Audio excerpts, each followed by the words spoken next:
हमारे लिए तो साक्षात भगवती है, हमारे लिए तो साक्षात शक्ति है।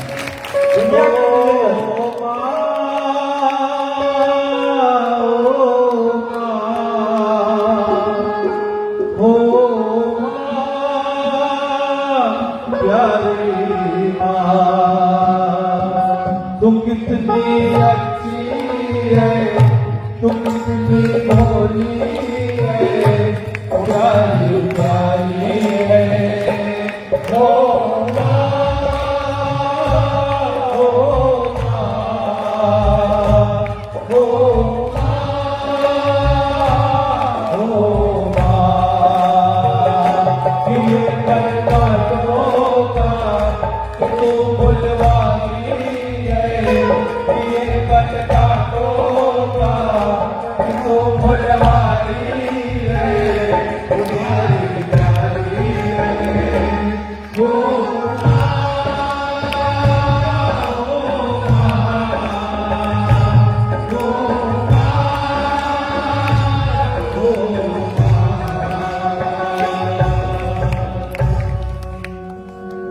दुनिया के लिए क्या है? नदी है। हमारे लिए साक्षात भगवती है, हमारे लिए साक्षात मां है। देखो इस भोली मां जब इस पृथ्वी पर प्रकट होती है तो फिर इस धरा पर, इस पृथ्वी पर जीवन का आरंभ होता है। मां ने हमें जीवन दिया है और सिर्फ जीवन ही नहीं दिया, मां ने हमें जीना भी सिखाया है। जीवन भी दिया, जीना भी सिखाया, और मां ही है जिसने हमें आत्मनिर्भर बनाया। तो जीवन भी दिया, जीना भी सिखाया, और हमारे घर परिवार को, समाज को आत्मनिर्भर भी बनाया। मां है। हम एक ऐसी मां की शरण में हैं और हम एक ऐसी मां की आराधना और साधना में बैठे हैं कि हम सबने सुना है, नाम स्मरण की महिमा सुनी है। हरि का नाम, राम का नाम, गुरु गोविंद के नाम के स्मरण की महिमा है। लेकिन हम ऐसी आदिशक्ति की आराधना साधना में बैठे हैं जिसके दर्शन की महिमा है, जिसका दर्शन मात्र जीव का कल्याण कर देता है। सिर्फ दर्शन मात्र से जीव का कल्याण करने वाली ये वही महाशक्ति है जिसकी आराधना और साधना में हम सब बैठे हैं, जिसका दर्शन जीव का कल्याण कर देता है, जिसका दर्शन मात्र सुख और आनंद को प्रकट कर देता है, जिसका दर्शन मात्र जीवन को दिशा दे देता है, जिसका दर्शन मात्र हर एक दशा का सुधार कर देता है, जिसका दर्शन मात्र जीव को भयमुक्त कर देता है, जिसका दर्शन मात्र जीव का कल्याण करता है। दर्शन करना है इस आद्य शक्ति का स्वरूप जगत कल्याण है। कोई रत्न गर्भा कहता है, कोई वेद गर्भा कहता है, कोई आनंद मूर्ति कहता है, कोई सत्य मूर्ति कहता है, कोई मां रेवा कहता है, कोई मां नर्मदा कहता है। शंकर ने अपने मुख से स्तुति की जिसके श्री चरणों में, और क्या बोल निकलते हैं शंकर के मुख से? तो दीय पाद पंकजम नमामि देवी सर्वतीर्थ नायकम नमामि देवी। जिसकी शंकर स्तुति करता है, जिसकी गुरु गोविंद स्तुति करता है, जिसके श्री चरणों की स्तुति करता है और स्तुति के बोल निकलते हैं, तो दीय पाद पंकजम नमामि देवी। इस महाशक्ति के श्री चरणों की स्तुति, कि हे मां, तेरे जल स्वरूप श्री चरणों की मैं वंदना करता हूं और बारंबार नमन करता हूं। गुरु स्तुति कर रहे हैं, ये गुरुओं की गुरु है, मां है। श्री चरणों की स्तुति गुरु करते हैं। गोविंद जी को मान देते हैं, आद्य शक्ति है। जिस आद्य शक्ति की आराधना में हम बैठे हैं, जिस परिक्षेत्र में हमारे गांव में गए,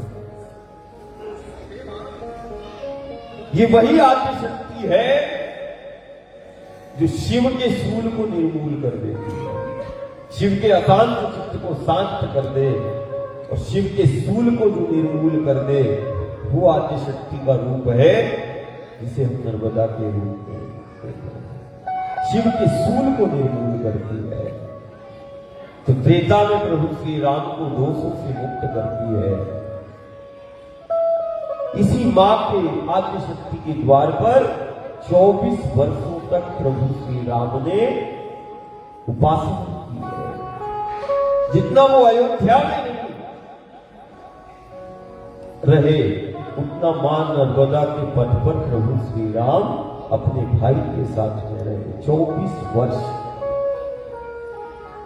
अयोध्या प्रभु श्री राम की जन्मस्थली है, लेकिन मां रेवा का पथ प्रभु श्री राम की साधना स्थली है। 24 वर्षों की।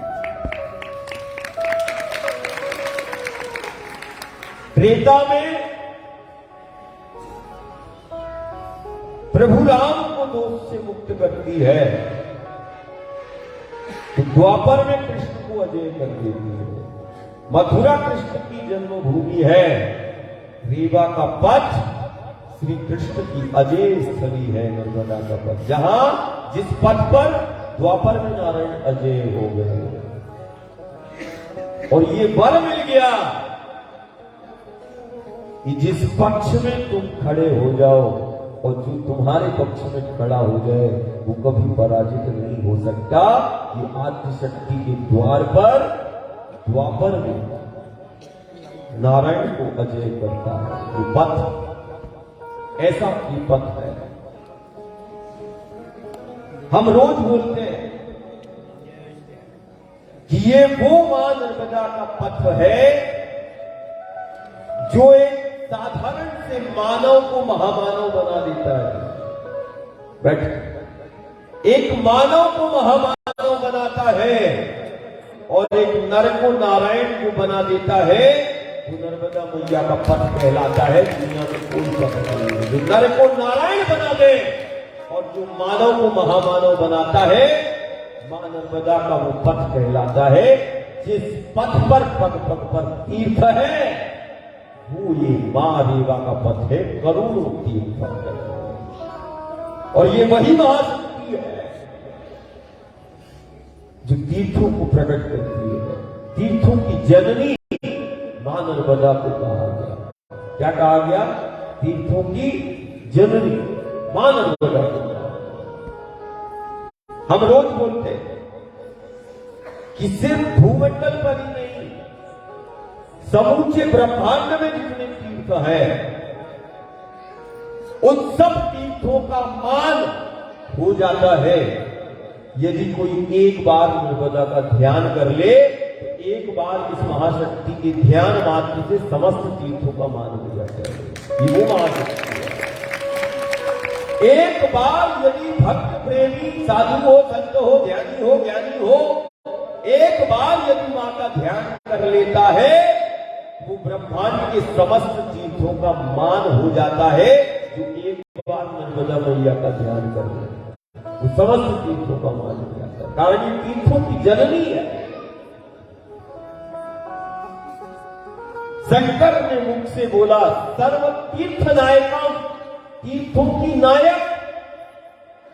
जिस द्वार पर गंगा चल के आती है, गंगा सप्तमी वो तिथि है कि गंगा भी जिसके द्वार पर आ जाए, वो आद्य शक्ति का स्वरूप मां नर्मदा कहलाती है।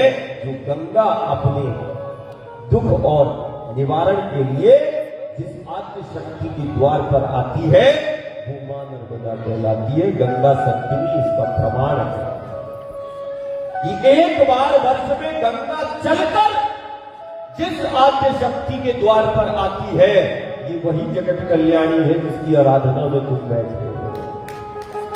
इस साल भर गंगा भक्त प्रेमी के पापों को और उसको धोती है, लेकिन जब साल में एक बार गंगा गौ का रूप धारण करके मां नर्मदा के तट पर आती है, वो महाशक्ति जिसका दर्शन जीव का कल्याण कर देता है, जिसका दर्शन सुख और आनंद को देता है। एक दर्शन की महिमा है और दूसरी इस आद्य शक्ति की परिक्रमा की महिमा है। केवल और केवल इस भूमंडल पर जगत विख्यात है मैया की परिक्रमा, नर्मदा मैया की परिक्रमा जगत विख्यात है और हमारी सनातनी परंपरा है।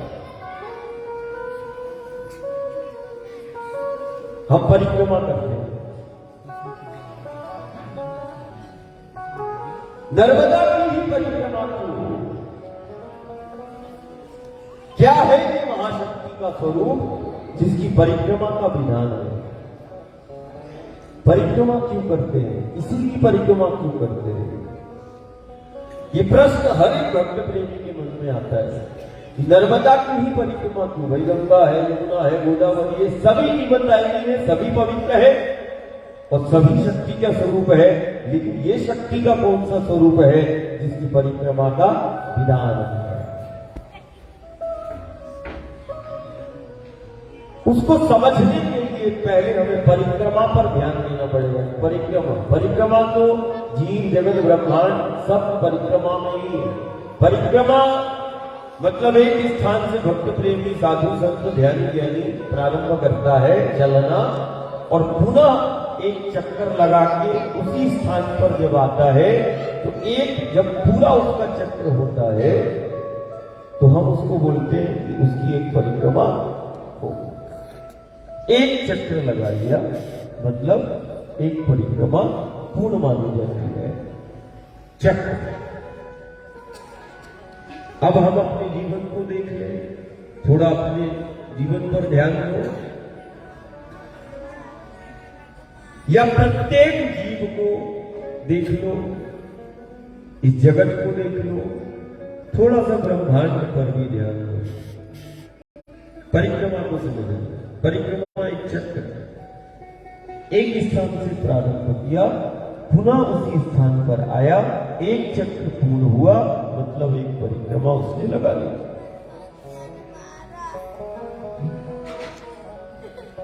प्रत्येक जीव, सिर्फ हमारा ही जीवन नहीं, प्रत्येक जीव का एक चक्र होता है। हम अपने जीवन में क्या बोलते हैं? जीवन चक्र। क्या बोलते हैं? जीवन चक्र, सुरक्षा चक्र। हमारा जीवन, हमारी सुरक्षा, हमारी व्यवस्था सब चक्रों पर केंद्रित है। ये जगत, ये ब्रह्मांड सब चक्रों पर केंद्रित है। हमारा ये पूरा जीव जगत और ब्रह्मांड एक चक्रीय व्यवस्था पर संचालित हो रहा है। एक चक्र है जिसमें पृथ्वी भी है, सूर्य भी है, चंद्र भी है, नवग्रह भी है और सब एक दूसरे की परिक्रमा कर रहे हैं। पृथ्वी हो, सूर्य हो, चंद्र हो, सब एक दूसरे की परिक्रमा, अखंड परिक्रमा चल रही है इस ब्रह्मांड में। एक चक्र है और चक्रीय व्यवस्था में हमारा जीव जगत और ब्रह्मांड है। इसको ध्यान से सुनना। हमारा जीवन चक्रों पर केंद्रित है और सिर्फ जीवन ही नहीं, ये जगत, ये समूचा ब्रह्मांड एक चक्रीय व्यवस्था में, एक साइकिल है, एक रिंग है। उस रिंग में ये ब्रह्मांड, पृथ्वी, सूर्य, चंद्र, मंगल, गुरु, शनि सब एक दूसरे की परिक्रमा कर रहे हैं, अखंड परिक्रमा कर रहे हैं। ये वो महाशक्ति है जो जीव जगत और ब्रह्मांड के समस्त चक्रों, जितने चक्र हैं, ये चक्रों की वो अधिष्ठात्री शक्ति है जो जीव जगत और ब्रह्मांड के चक्रों को गति प्रदान करती है। ये वो क्रिया शक्ति है जिसको हम नर्मदा के रूप में पूज रहे हैं। समझ रहे हो? ये जीव जगत ब्रह्मांड ये सब चक्रों पर है। ये चक्रों की वो अधिष्ठात्री शक्ति है जो जीव जगत ब्रह्मांड के समस्त चक्रों को गति प्रदान करती है। ये वो क्रिया शक्ति है जिसको हम नर्मदा और गंगा के रूप में हम दर्शन कर रहे हैं या उसको पूज रहे हैं। ये चक्रों को गति प्रदान करती है। ये वो महाशक्ति आदिशक्ति का स्वरूप है जो चक्रों को एक तरफ गति प्रदान करती है और उन चक्रों का समन्वय और संतुलन को बनाती है। ये वो महाशक्ति है जो चक्रों को का संतुलन करती है, समन्वय और संतुलन को बनाती है, जिसको तुम लोग अपनी भाषा में बैलेंस कहते हैं। इस साइकिल का बैलेंस करती है, चक्रों का संतुलन करती है। ये वो क्रिया शक्ति है।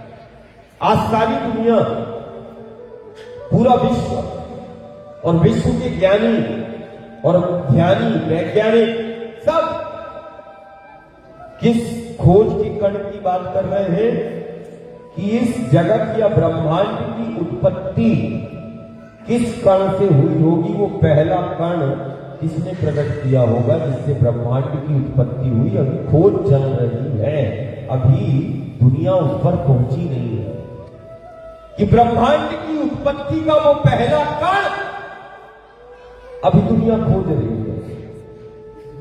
दुनिया ये भी खोज रही है कि ये जीव जगत ब्रह्मांड सब चक्रों पर केंद्रित है, तो इन चक्रों को गति प्रदान करने वाली वो कौन सी शक्ति है जो इस ब्रह्मांड को पहले गति दी हुई होगी। इन चक्रों को पहली गति किसने दी, अभी खोज चल रही है। और हम सदियों से हम कहते चले आए हैं प्रलय और महाप्रलय में जिसका अंत नहीं, जिसका प्रलय और महाप्रलय में के बाद भी जिसका अस्तित्व है, ये वही महाशक्ति है जिसकी तुम आराधना में बैठे हो। जिसका प्रलय और महाप्रलय में अंत है वो मां नर्मदा है, जो प्रलय और महाप्रलय के बाद भी इस जीव जगत ब्रह्मांड के उस बीज को अपने गर्भ में धारण करती है और महाप्रलय के बाद फिर से ब्रह्मांड की उत्पत्ति करती है। ये अपने गर्भ में उस कण को रखती है, उस बीज को रखती है। ये वो महाशक्ति है जो प्रलय और महाप्रलय के बाद फिर से ब्रह्मांड की उत्पत्ति कर देती है, उन चक्रों को फिर से बनाती है और चक्रों को फिर गति प्रदान कर देती है। जब दुनिया इस ब्रह्मांड की उत्पत्ति के पहले कण की खोज करते करते, ये ध्यान रखना, जब वो खोज करते करते एक ना एक दिन वो दुनिया का ज्ञानी इस नर्मदा के पथ पर आएगा और वो ब्रह्मांड की उत्पत्ति और जीव और जगत की उत्पत्ति का वो रहस्य इस नर्मदा के तट पर चलते चलते उसे प्राप्त होगा। और आज नहीं तो कल वो दुनिया आएगी कि गति प्रदान करने वाली कौन सी शक्ति है जो चक्रों को गति प्रदान करती है। हमारा जीवन चक्रों पर है, चक्रों पर केंद्रित है। और जब चक्र जीव या जगत के विसंगतियों के कारण, गलत आचरण के कारण, प्रवृत्ति के कारण, खान पान के कारण चक्रों का समन्वय और संतुलन जब बिगड़ता है, जीवन शैली जब हमारी बिगड़ती है, जीवन जीने का गलत तरीका जब व्यक्ति उस रास्ते में चला जाता है, गलत आचरण के कारण, खान पान के कारण, प्रवृत्ति के कारण, जब जीव या जगत का चक्रों का संतुलन बिगड़ता है खान पान के कारण, गलत आचरण, तो समूचा जीव और जगत जब उसके चक्रों का संतुलन बिगड़ेगा तो समूचा जीव और जगत तरह तरह के संक्रमण का और तरह तरह की आपदाओं का वो शिकार होना चालू हो जाएगा। आज सारी दुनिया देख लो, तरह तरह के संक्रमण और आपदाओं का शिकार हो रही है। जगत संक्रमण और आपदाओं का शिकार हो रहा है, उसके पीछे कारण है जीव और जगत के चक्रों का संतुलन बिगड़ चुका है, जिसके कारण समूचा जगत संक्रमण का शिकार हो रहा है, रोग दोष आपदाओं का शिकार। आपदाओं का दौर चल रहा है, संक्रमण का दौर चल रहा है। एक संक्रमण खत्म होता है, दूसरा संक्रमण प्रारंभ। एक रोग से मुक्ति मिलती है, 4 और दूसरे रोग और व्याधियां घर और गांव में आ जाती है। क्यों? ये बार बार संक्रमण क्यों आ रहा है? ये बार बार आपदाएं हमारे गांव नगर में क्यों आ रही है? हमारे जीवन में ये व्याधियां, रोग और दोष बार बार क्यों आ रहे हैं? यदि रोग है, दोष है, आपदा और संक्रमण से यदि समाज यदि शिकार हो रहा है संक्रमण का, आपदा का, इसका मतलब है जीव जगत के चक्रों का संतुलन बिगड़ चुका है, जिसके कारण जीव जगत संक्रमण और आपदाओं का शिकार हो रहा है। और जब जीव और जगत के चक्रों का संतुलन बिगड़ता है तो दवा काम नहीं करती है। दुनिया में आपदाओं का कोई समाधान नहीं, संक्रमण का कोई समाधान नहीं, कोई उपाय नहीं। उसके पीछे कारण है चक्रों का संतुलन बिगड़ा हुआ है। कौन सी दवा काम आएगी? सब प्रबंधन फेल। दुनिया में कोई विकल्प नहीं संक्रमण का, आपदा, उससे जूझना ही पड़ेगा और अपनों को खोते हुए हमें देखना पड़ेगा। कोई उपाय नहीं और हो भी नहीं सकता है। एक उपाय है, यदि चक्रों के संतुलन बिगड़ने के कारण यदि आपदा और संक्रमण का शिकार यदि जीव जगत हो रहा है, तो समूचे जीव जगत को चक्रों के संतुलन को बनाने के लिए प्रयास करना पड़ेगा। जब चक्रों का संतुलन बन जाएगा तो अपने आप जीव जगत संक्रमण और आपदाओं से मुक्त हो जाएगा। उसके अलावा कोई रास्ता नहीं है। बुद्धि लड़ाने की जरूरत नहीं। हम सबको मिलकर, यदि गांव संक्रमण और आपदा का शिकार हो रहा है, गांव में यदि रोग और दोष है, गांव में यदि आपत्ति और विपत्तियों का दौर थमने का नाम नहीं ले रहा है, तो आपत्ति विपत्ति का कारण प्रवृत्ति है, प्रवृत्ति नहीं है। आपत्ति विपत्ति का कारण क्या है? हमारी प्रवृत्ति। ये प्रवृत्ति के कारण आपत्ति विपत्तियों का दौर लगातार बढ़ता चला जा रहा है। संक्रमण आपदा बढ़ती चली जा रही है और हम लगातार ध्यान, साधना, यज्ञ, अनुष्ठान, ये भी धर्म, कर्म, ये भी बढ़ता दिखाई दे रहा है, बहुत करते हैं। उसके बाद भी व्याधियां, रोग, दोष, संक्रमण, आपदा थमने का नाम नहीं ले रही, बढ़ती जा रही है। क्यों?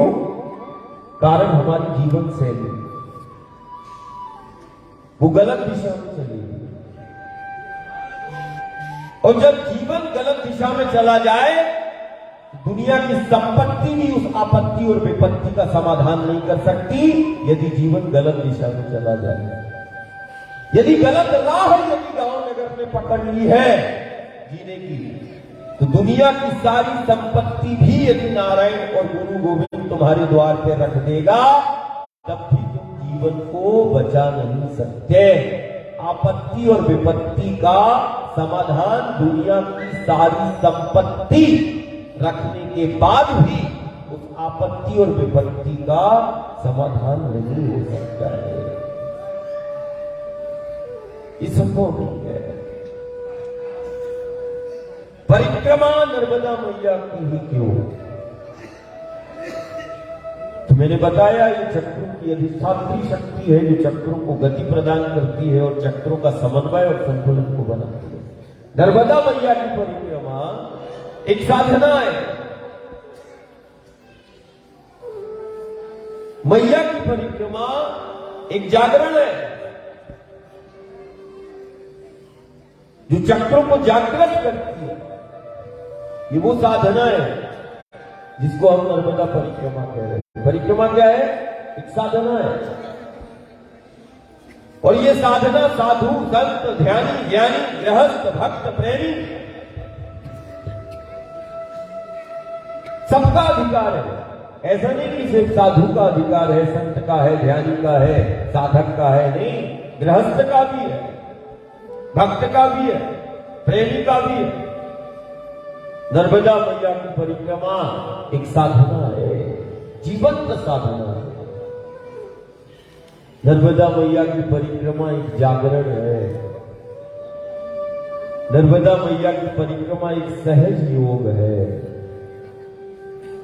बात यदि खुद से मिलने की हो, खुद को जानने की हो, यदि तुम खुद से मिलना चाहते हो या परमात्मा से मिलना चाहते हो, बात यदि हरि से मिलने की हो या खुद से मिलने की हो, बात यदि खुद के साक्षात्कार की हो या बात उस परमात्मा के साक्षात्कार की हो या तुम्हारे आत्म साक्षात्कार की हो, आत्म साक्षात्कार का या परमात्मा के ईश्वर के साक्षात्कार का इस दुनिया के अंदर यदि सबसे सहज योग यदि कोई है तो वो है नर्मदा मैया की परिक्रमा। आत्म साक्षात्कार या परमात्मा के साक्षात्कार का विश्व के अंदर सबसे सहज योग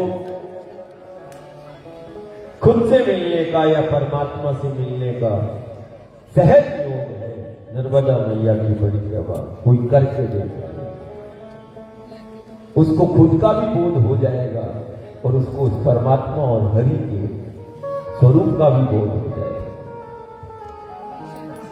नर्मदा मैया की परिक्रमा जीवन को दिशा देती है। नर्मदा मैया की परिक्रमा हर एक दशा में सुधार करती है। नर्मदा मैया की परिक्रमा चक्रों का समन्वय और संतुलन को बनाती है।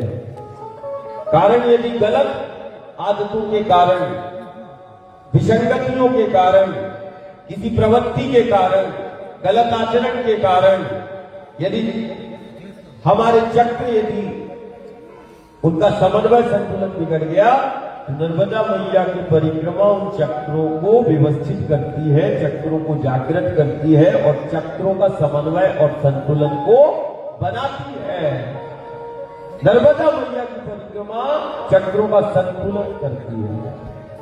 नर्मदा मैया की परिक्रमा चक्रों को जागृत करती है। ये नर्मदा मैया की परिक्रमा है जो देवत्व को प्रकट करती है। ये नर्मदा मैया की परिक्रमा है जो एक मानव को, ये वो पथ है, हम रोज कहते हैं, ये वो पथ है जो इसके पथ पर यदि साधारण सा मानव भी चलता है, यदि कोई मुझसे बोलेगा और मैं दुनिया को बोलता हूं, ये वो महापथ है जो मानव को महामानव बनाता है।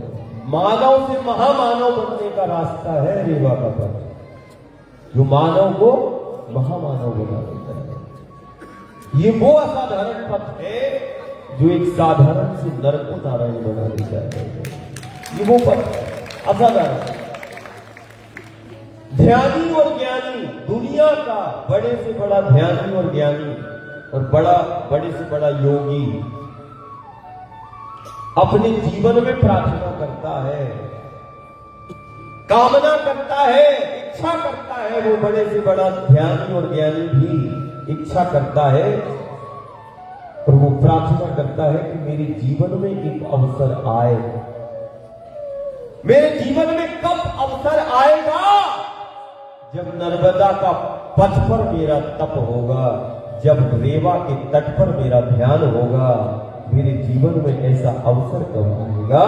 ऐसा बड़े बड़े ध्यानी और ज्ञानी प्रार्थना करते हैं कि मेरे जीवन में वो अवसर कब आएगा जब रेवा के तट पर मेरा ध्यान होगा, रेवा के पथ पर मेरा तप हो। ये जीवन में मेरे अवसर कब होगा।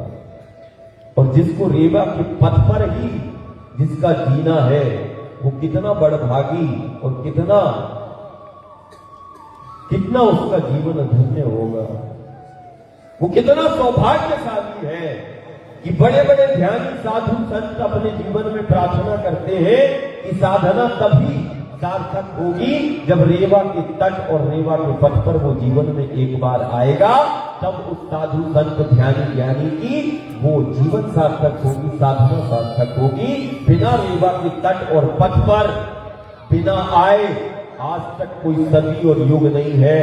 यदि इस धरा पर कोई योगी प्रकट हुआ या साधु या संत प्रकट हुआ और वास्तविक में वो संत है तो अपने जीवन में एक बार रेवा के तट और रेवा के पथ पे वो आया होगा, तब उसका साधना सार्थक होगी। जो इस परिक्षेत्र में रहता है वो कितना सौभाग्यशाली है जिस तट और जिस पथ के लिए वो साधु संत और ध्यानी और ज्ञानी कामना करता है कि कुछ पहर मेरे जीवन में मिल जाए, कुछ क्षण कुछ पल मेरे जीवन में ऐसे आ जाए जब रेवा का तट और रेवा के पथ हो और उस रेवा के तट और उस पथ पर जो है कुछ जीवन के क्षण और कुछ जीवन के पल व्यतीत हो जाए और थोड़ा सा ध्यान हो जाए, थोड़ी साधना हो जाए। इतना असाधारण पथ है, हमें चिंतन करना पड़ेगा। हमने मां से प्रार्थना करते हुए जहां को देखा है, दुख आया, संकट आए, नर्मदा के द्वार पर, माई के द्वार पर प्रार्थना करते हुए घर घर को देखा है। बात प्रसन्नता की हो, संपन्नता की हो, प्रार्थना सुख शांति समृद्धि की हो, घर परिवार को मां के द्वार पर जाते हुए भी देखा है और प्रार्थना करते हुए भी देखा है। साधु और संत को ध्यान लगाते हुए भी देखा है, प्रार्थना करते हुए दुनिया को देखा है, घर को देखा, परिवार को देखा है। हम भी एक प्रार्थना लेकर हम निकले हैं, लेकिन प्रार्थना मां से नहीं, हम तो प्रार्थना मां के घर परिवार से करने के लिए निकले हैं। हम प्रार्थना तुमसे करने के लिए निकले, हम प्रार्थना ध्यानी से ज्ञानी से करने के लिए निकले, हम प्रार्थना संत और आचार्य से करने के लिए निकले, हम प्रार्थना भक्त और प्रेमी से करने के लिए निकले। मां के द्वार पर तुमने प्रार्थना की है, हम तेरे द्वार पर प्रार्थना करने के लिए निकले हैं। हम क्या निकले? तेरे द्वार पर प्रार्थना करने के लिए निकले हैं। एक प्रार्थना तूने मां के द्वार पर की है और आज तेरे गांव नगर में वो आया है जो तेरे द्वार पर प्रार्थना करने के लिए बैठा है, तुझसे प्रार्थना करने के लिए बैठा है, तेरे जीवन के लिए सबसे बेहतर और सबसे सुरक्षित जीवन की प्रार्थना मैं तुझसे ही करने के लिए आया हूं कि किसी के लिए नहीं, खुद के लिए तो ईमानदार तुम्हें बनना होगा। दुनिया के लिए बेईमानी, दुनिया के लिए बेईमान हो जाओ, लेकिन खुद के लिए अब समय आ गया है कि तुम्हें ईमानदार होना पड़ेगा। तुम सबसे झूठ बोल सकते हो, लेकिन अपने जीवन के लिए तुम्हें सत्य को स्वीकार करना होगा। सत्य तुम्हें स्वयं के लिए ईमानदार बनना पड़ेगा। किसी के लिए बनो ना मानो, अपने बच्चों के लिए तो बनना ही पड़ेगा। किसी के लिए चलो या ना चलो, तुम्हें अपने जीवन के लिए अब वक्त आ गया है कि तुम्हें चलना पड़ेगा, खुद के लिए भी चलना पड़ेगा और अपने बच्चों के लिए भी चलना पड़ेगा और आने वाली पीढ़ी के लिए भी तुम्हें अब चलना पड़ेगा। बात बैठकर होगी नहीं पूरी। ये सत्संग सार्थक हो जाए, ये पूजा सार्थक हो जाए, ये साधना जो नित्य चलती है वो सार्थक हो जाए, लेकिन उस साधना को तुम्हें जीवंत करना पड़ेगा, इस सत्संग को तुम्हें जीवंत करना पड़ेगा। मान्यता तो है, लेकिन मान्यता से ज्यादा अब वक्त आ गया है उस जीवंतता का। तुम मानो या ना मानो, लेकिन तुम्हें जानना आवश्यक है, जानना प्राथमिकता है, मानना नहीं। मानने वाले जीवन को पा भी सकता है, जिंदगी को बनाया भी जा सकता है, मानने वाला पास भी हो सकता है और मानने वाला फेल भी हो सकता है। लेकिन कभी ऐसा नहीं हुआ कि जानने वाला कभी फेल हुआ। जानने वाला कभी धोखा नहीं खा सकता, मानने वाला खा भी सकता है, उसके जीवन में धोखा हो भी सकता है। लेकिन जानने वाले के साथ दुनिया भी यदि करना चाहे तो उसको धोखा नहीं दे सकती। अब जीवन को धोखा नहीं देना है।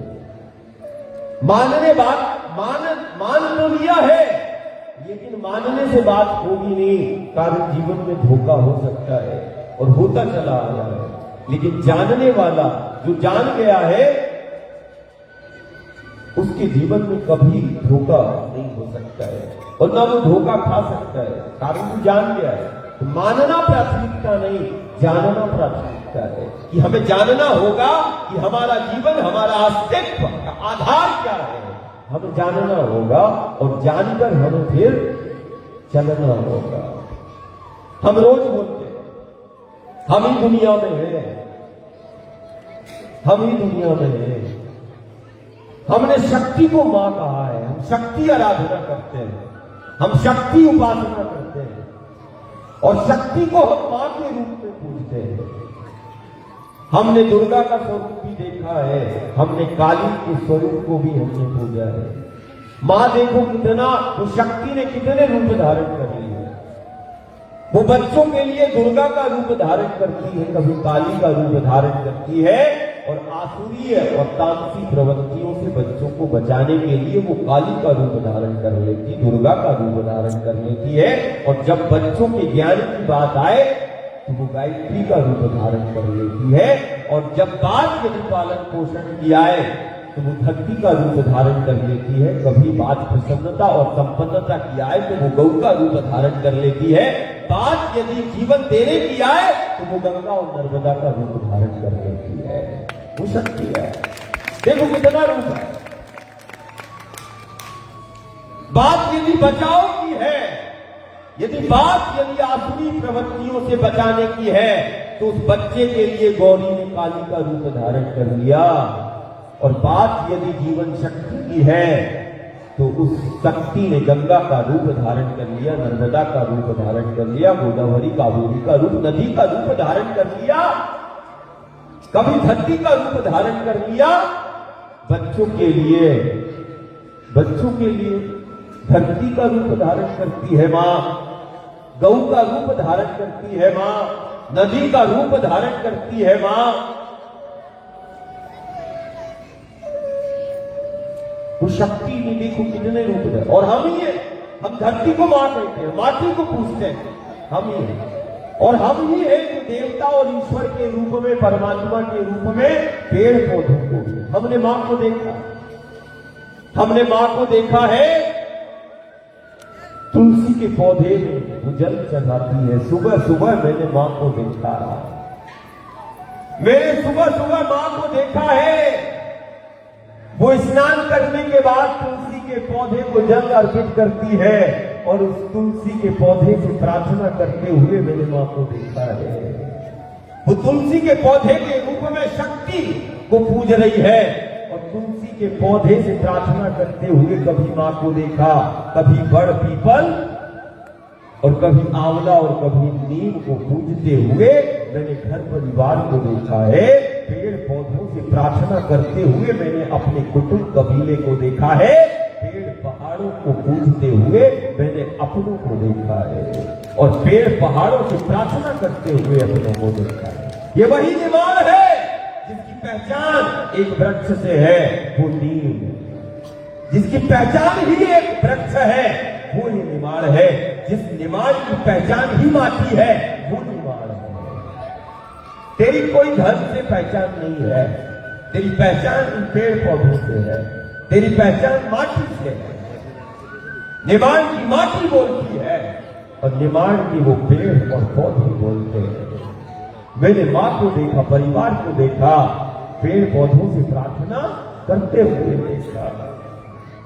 कभी वो तुलसी से प्रार्थना करती है घर परिवार की सुख शांति के लिए, कभी आंवले को पूछती है, कभी बड़ और कभी पीपल को पूछती है, कभी वो नीम को पूछती है। साक्षात शक्ति के स्वरूप में वो परमात्मा ईश्वर और शक्ति के स्वरूप में वो घर परिवार के पेड़ और पौधों को पूजता है। हम ही दुनिया में सगुण सगुण हमने शक्ति की आराधना की है। नर्मदा के रूप में सगुण शक्ति हमने पाई है, धरती के रूप में सगुण है, इस वसुंधरा के रूप में सगुण है, गौ के रूप में सगुण है। हमने सगुण को, सगुण शक्ति की आराधना की। देवता और परमात्मा और ईश्वर और गुरु और गोविंद जब भी आया, उसने क्या कहा? इन पेड़ और पहाड़ों को अपना स्वरूप बताया। हम उसी राम का चिंतन करते हैं। रोज कहता हूं कि जो कामदगिरी से प्रार्थना करते हैं, आसुरी और तामसी प्रवृत्तियों के अंत के लिए जो कामदगिरी से प्रार्थना करते हो मेरे राम है। जो सरयू को मान देते, गंगा को मान देते, वो मेरे राम है। जो केवट को मान देता है और माता सबरी के जूठे बेरों को खाता है, जाति पाति का भेद मिटाता है, वो मेरा राम है, वो मेरा राम है। जाति पाति के भेदभाव को मिटाता है, भीलनी के जूठे भेड़ों को खाता है और जूठे भेड़ों को खाकर सारी दुनिया को बताता है केवल और केवल प्रेम और भक्ति का रिश्ता बताता है और जाति पाति का भेद मिटाता है। वो मेरा राम कहलाता है, वो मेरा राम कहलाता है। जो निचली जाति केवट को मान देता है और कभी वो भीलनी के, माता सबरी के जूठे भेड़ों को खाता है और प्रेम का केवल और केवल प्रेम का रिश्ता बताता है, वो मेरा राम कहलाता है। जो कामदगिरी से प्रार्थना करता है, सरयू गंगा नर्मदा को मान देता है, मेरा राम है, जिसका हम स्मरण कर रहे हैं। वो त्रेता में कामदगिरी को प्रार्थना करता है और वही द्वापर में जब आता है तो गोवर्धन को अपना स्वरूप बताता है, गोवर्धन का मान बढ़ाता है। पहाड़ों में, पेड़ों में छिपी हुई जीवन शक्ति को दुनिया को बताया है, वो मेरा राम कृष्ण कहलाया है।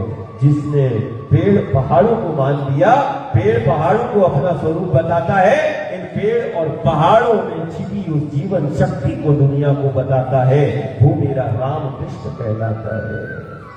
हम उसी ठाकुर की वंदना करते हैं, उसी कृष्ण का नाम स्मरण करते। आज एकादशी है, एकादशी सार्थक हो जाएगी। हम उसी कृष्ण का, ठाकुर का, सावरिया का चिंतन करते हैं जो नंद बाबा के गांव में माखन लीला करते हैं, जो यशोदा के आंगन में खेला करते हैं, जो यमुना के तट पर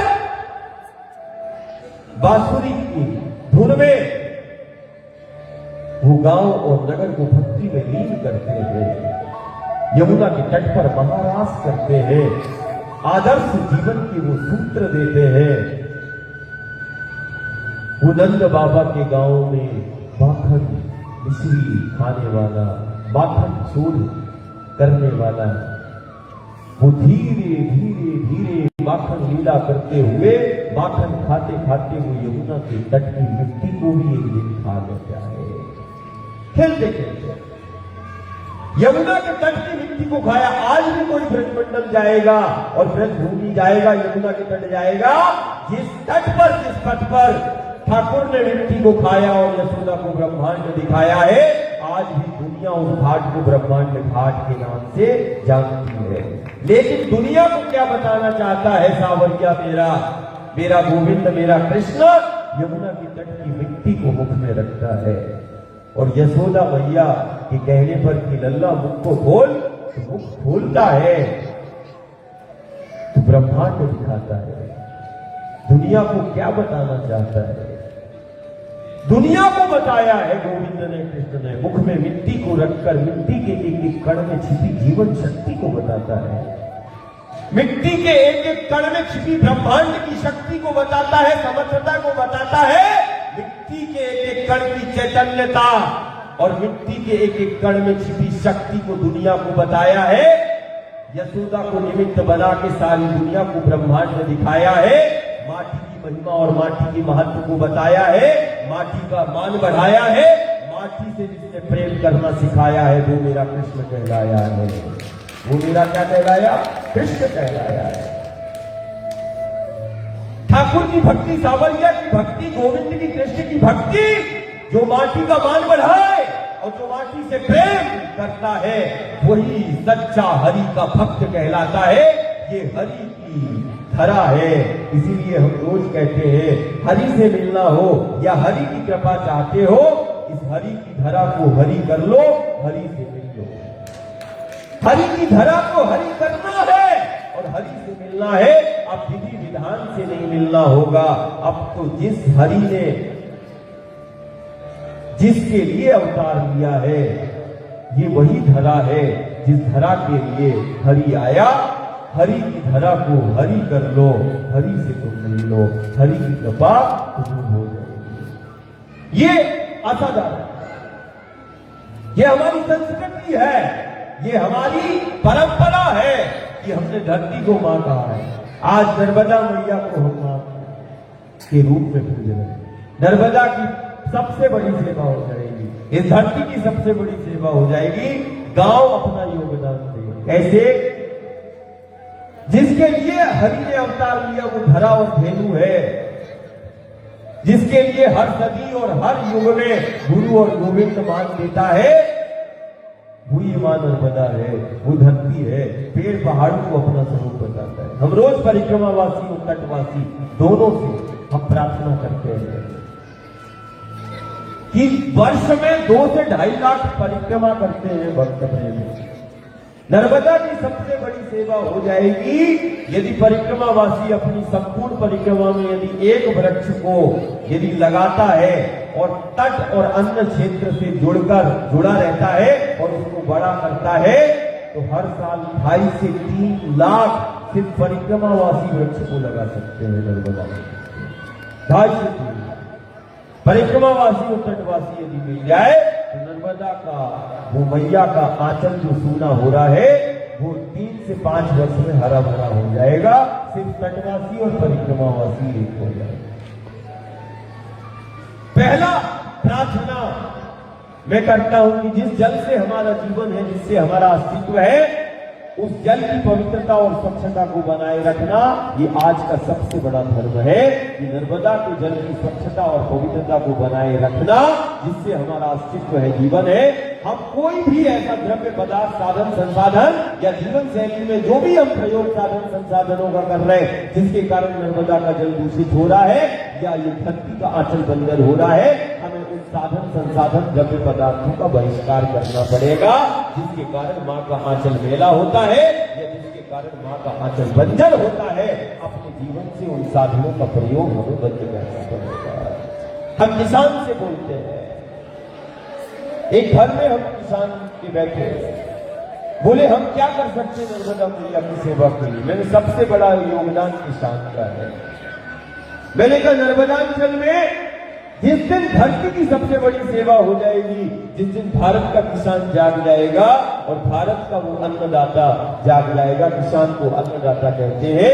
आज वही अन्नदाता किसान जो है उत्पादन के लिए कीटनाशक और रसायनों का प्रयोग करता है, जिसके कारण अभी ज्यादा समय नहीं हुआ, 4 दशक हुए होंगे, 40-50 साल में उसने इतने रसायन का प्रयोग कर लिया, इतने प्रकार के कीटनाशक का प्रयोग कर लिया अपनी खेती के लिए कि आज अन्न में जहर, मिट्टी में जहर और वो पानी में जहर।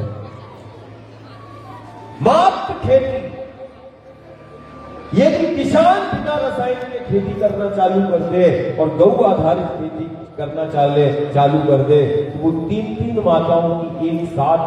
और किसान है, जब तक किसान खड़ा नहीं होगा और जब तक किसान संकल्पित नहीं होगा इस धरा का, नर्मदा का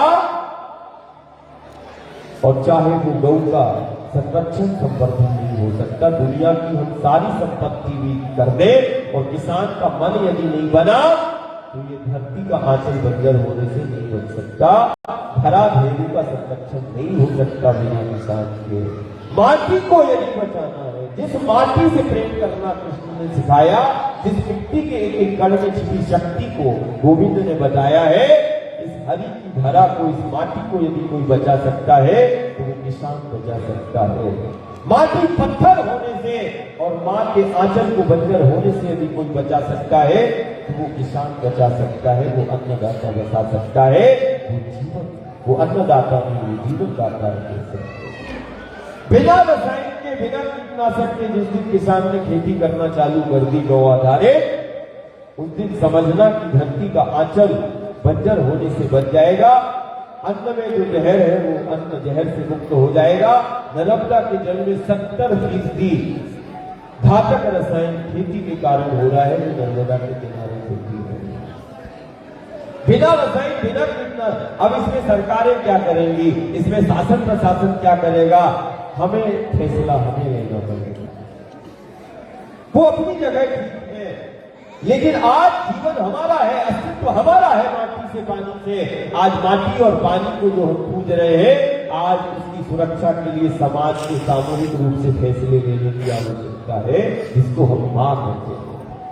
मां ने हमें जीवन दिया, मां हमें व्यवस्था दी, मां से हमारी सुरक्षा है, सब मां ही करती है और हम मां का दिया हुआ ही खाते हैं और मां ही हमें पालती है और मां ही हमें सुरक्षा देती है। बिन मां के हमारा कोई जीवन नहीं, कोई अस्तित्व नहीं। हम दे नहीं सकते मां को, लेकिन इन हाथों से मां की सेवा तो कर सकते। इन हाथों से कम मां के आंचल को मेला होने से तो बचा सकते। यदि हमारे हाथों से मां का आंचल मेला हो रहा है और मां का आंचल यदि बंजर हो रहा है, यदि हाथों से, यदि मिट्टी में जहर जा रहा है और माटी पत्थर हो रही है, तो इन हाथों से मिट्टी को पत्थर मत बनाओ, इन हाथों से वो फूल खिलाओ।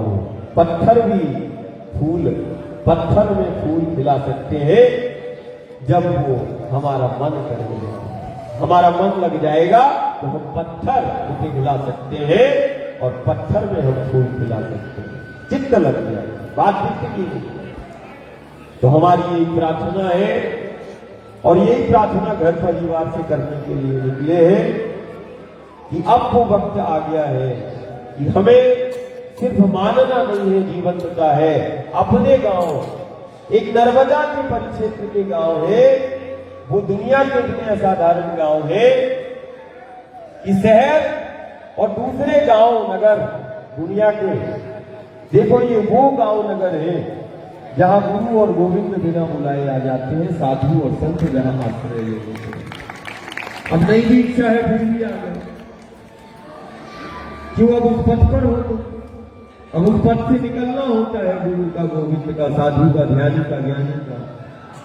ये वो गांव है जहां देवता, गुरु और गोविंद आश्रय लेते हैं। कितने असाधारण गांव है नर्मदा के तीर, जहां गुरु गोविंद आश्रय लेते हो। वो गांव गांव नहीं, वो तीर्थ है। और अपने गांव को तुम तीर्थ जानकर कि दुनिया के लिए, साधु के लिए, देवता के लिए, ध्यानी के लिए, ज्ञानी के लिए तुम्हारे लिए गांव होगा, उसके लिए बिल्कुल जीवंत तीर्थ है। तुम्हारे लिए ये माटी होगी, उस ध्यानी और ज्ञानी और हमारे जैसे पागलों के लिए ये माटी की रज बहुत असाधारण है। जिस माटी को नमन करने और जिस माटी के मान के लिए हमने सर्वस्व जीवन वो ध्यानी, ज्ञानी और साधु और संत लगा देते हैं, ये वो संत मूर्तियां बैठी हैं जिन्होंने तुम्हारे गांव में रुक गए और अपना जीवन समर्पित कर दिया उस माटी के लिए। ये वो मूर्तियां बैठी हैं। कम से कम इन मूर्तियों को देखो, क्या चाहते हैं? कोई शंकर संचय चाहते हैं। और आज तो वो आया जो अन्न भी नहीं, अन्न का दान ही नहीं लेता, फिर तुझसे कौन सी संपत्ति लिखवा लेंगे और कौन सा दान तुम दोगे? कोई ऐसा द्रव्य पदार्थ, साधन, संसाधन कुछ दुनिया में नहीं है जो तू मुझे दे सकता है। कारण में तो घर का अन्न भी नहीं लेता, एक अन्न का कण भी नहीं नाल में जाता है। नर्मदा का आंचल का वो जल जाता है और 2 वर्षों से ज्यादा हो गया, आज मां ने सिर्फ वायु पे चलाया। कितना चलाया? जल भी नहीं दिया, वायु पे चलाओ। कहां से? दही से इधर तक, इस पर चला वायु। ये भक्त, प्रेमी, घर परिवार, परिक्रमावासी, तटवासी, ज्ञानी के लिए स्वीकारना बहुत कठिन हो जाता है। लेकिन जो चल रहा है वो कैसे नहीं स्वीकार है, कारण देख ही रहा है कि कैसे चल रहा है, वो तो जानेगा ना। जो पल पल पग पग पर चल रहा है उससे दुनिया बोलेगी नहीं, ऐसा नहीं हो सकता। लेकिन वो उस सत्य को झुठलाने नहीं, बोले तुम मानो ना मानो, हमने तो देखा है, देख रहे हैं।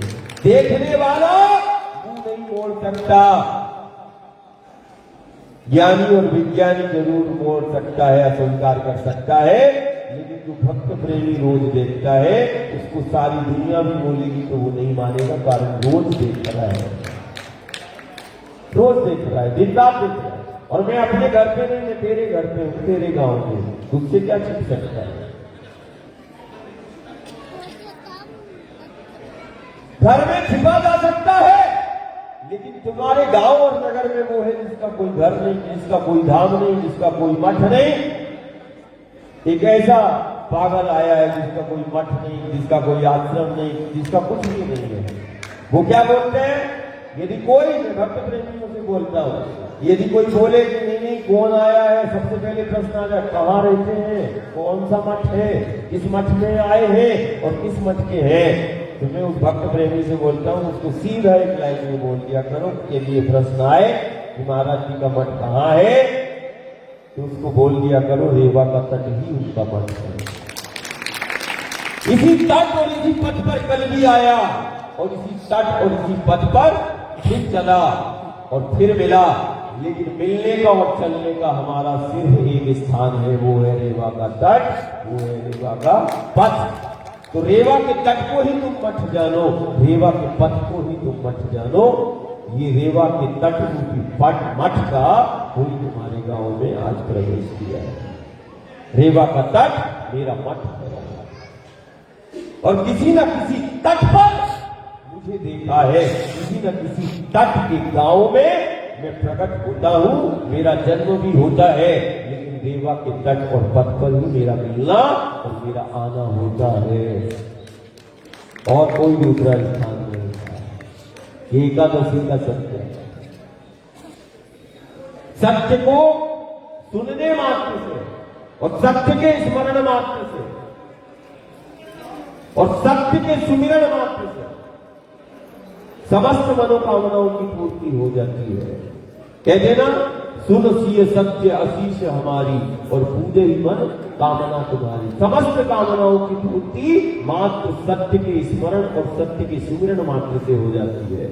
इसीलिए नाम स्मरण की महिमा है, इसीलिए हरि और राम के चरित्र के श्रवण की महिमा है, कारण गुरु और गोविंद का चरित्र ही सत्य है और राम और हरि का नाम ही सत्य है, राम नाम ही सत्य है, हरि नाम ही सत्य है।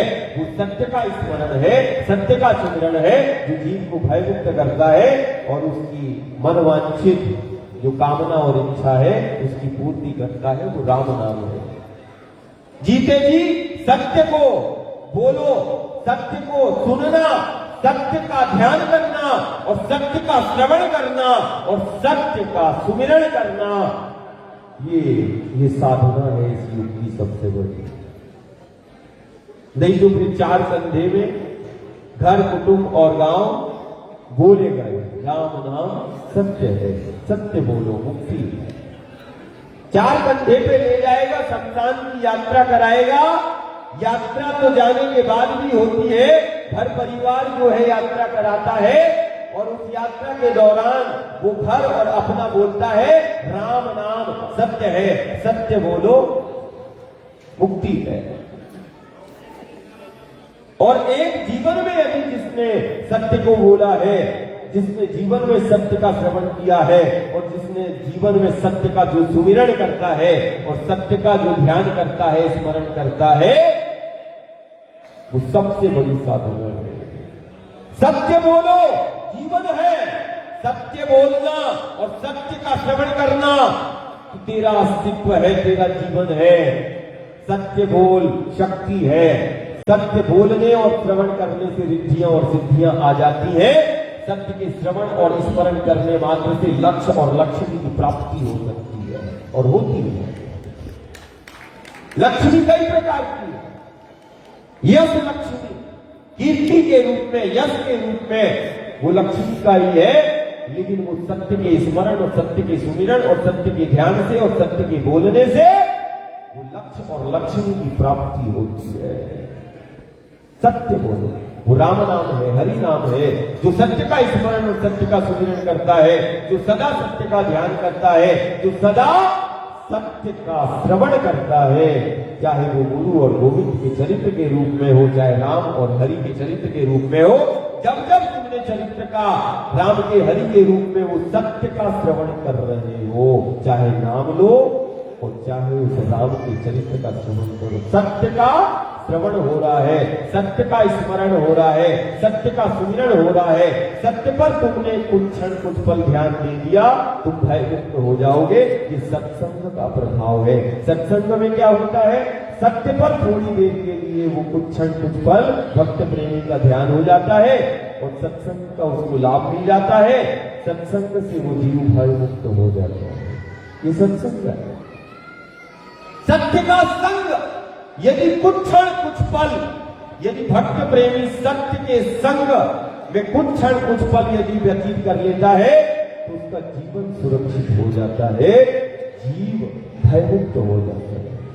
ये सत्य का संग है, सत्संग है कि नहीं? तो इसी सत्संग में सेवा का संकल्प के साथ कि हम अपने गांव को आदर्श बनाएंगे, धरती को जहर से मुक्त करना है, इस धरती के आंचल को बंजर होने से बचाना है। थोड़ा सा खड़ा बोलता हूं, भरूच को भी बोल के आया, दक्षिण गुजरात को भी बोल के आया कि तुम्हारी मिट्टी धीरे धीरे खत्म हो रही है, माटी धीरे चालू हो जाए। आज निमाड़ के गांव, नर्मदा के किनारे के गांव मैंने देखे हैं, वो रोजगार के लिए कहां जा रहा है? शहर जा रहा है, पैसे के लिए जा रहा है। कल निमाड़ के गांव को पानी के लिए जाना पड़ेगा बाहर। आज घर को चलाने के लिए, पैसों के लिए, 4 पैसों के लिए वो शहर जाता है घर को चलाने के लिए। कल जिंदगी को चलाने के लिए, उसको पाने के लिए उसको निवाड़ से बाहर रहना पड़ेगा। जैसे कि आज घर को चलाने के लिए वो गांव शहर में रहता है, वैसे ना हो। इसके कारण ये प्रार्थना है कि अभी 2-5 साल हमारे पास है, 2-5-7 साल लिए, 23 चालू हो गया। स्वर कितने रहते हैं? 7 स्वर रहते हैं और 7 ही वर्ष बचे हुए। ये तुम आज लिख के रख लेना। मेरे नाल के अंदर ये कोई प्रवचन नहीं हो रहा है, कोई स्वामी महाराज नहीं है, ये तो दासों का दास है, जो किसी माँ जैसे बच्चा अपनी माँ के आंचल पर रहता है, वैसे इस नाल में नर्मदा का जल है। किसी गांव नगर और घर का कोई अन्न और नमक नहीं है। इसीलिए इस सत्य से तुम अनदेखी मत करना, नहीं तो भीषण आपदा और संक्रमण का शिकार घर और परिवार को तुम आने वाले वर्षों में बना लोगे। यदि आज तुम एक नहीं हुए तो आज यदि तुम अपनी माटी के लिए, नर्मदा के लिए, जिस निर्मल जल ने इस निमाड़ को जीवन दिया है, आज निमाड़ को उसको आदर्श स्थापित करना पड़ेगा। नर्मदा की एक एक जल की बूंद की बात हो या मिट्टी के एक एक कण की बात हो, उसके लिए अपना योगदान देना पड़ेगा। ये सबसे बड़ा दान होगा, ये सबसे बड़ा गुरु और गोविंद का मान होगा। यदि कोई गुरु और गोविंद का मान करना चाहता है और कोई यदि गुरु को, हमारे जैसे पागलों को कोई दान देना चाहता है, तो हमारी सिर्फ एक प्रार्थना है, अपनी धरती को, इसको मिट्टी को पत्थर होने से बचा लेना। धरती को मां कहा है, मां के आंचल को बंजर होने से बचा लेना। जहर मुक्त कर देना और घर परिवार और पीढ़ियों को अपना जीवन सुरक्षित कर देना, ये परिक्रमावासी से, यही तटवासी से कि अपने गांव को तुम आदर्श बना लेना कि दुनिया जो है वो हमारे गांव को आए कि देखो जीवन ऐसा होता है। ये यदि धरती को मां कहते हैं तो मां के आंचल का देखो ये कैसे सुरक्षित रखते हैं, कैसा मां का श्रृंगार करते हैं। नदियों को मां कहा, नर्मदा को मां कहा है कि नर्मदा के पथ हो और चाहे वो आंचल हो, उसकी स्वच्छता और पवित्रता को बनाए रखना। ये हमारी प्रार्थना है। इसी सेवा संकल्प के साथ नर्मदाष्टक तो हो ही गया है, अपन महाआरती सीधे चालू करें, है ना। नर्मदाष्टक अभी हुआ था, महाआरती मैया की आरती करें और इसके बाद परिक्रमावासी, बच्चे, बाल भोग और कोई भी व्यक्ति